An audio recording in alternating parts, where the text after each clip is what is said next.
namaz qıl, oruç tut, günahlardan çəkin deyəndə, deyir ki, Allah kərimdir. Allah kərimdir. Amma bunlar dediyi sözlərin mənasını başa düşmür ki, Allahın kəraməti hələ sənin bu qıldığın namazdadır.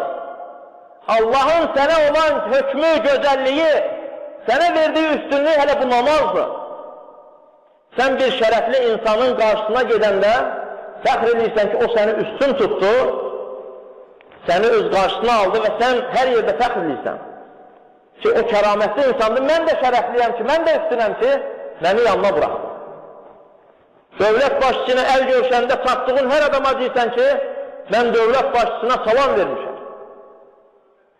Hər hansı bir üstün bir adamın yanında olanda sən fəxr edirsən ki, mən həmin adamın yanında olmuşam və Allah da səni şərəfləndirib üstün tutmaq üçün namazı sən əmr elədir ki, Allahın qarşısında olasın. Sən namaz qılmağınla kəramətli olursan. Sən namaz qıla-qıla kəramətli olursan.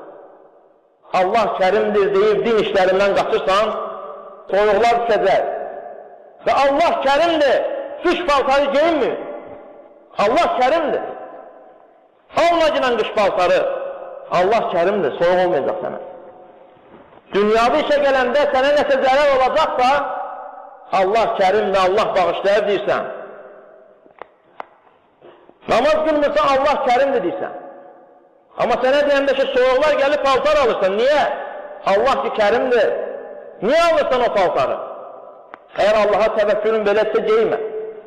Dünyavi bir iş üçün sən tədarükü görürsən, Allah səni kəramətləndirdiyi, ahirətdə cənnətə aparacağı yolsun, sən tədarük görmürsən. Və bu da insanların kərimdir, Allah kərim sözünü düzgün başa düşmənəsidir.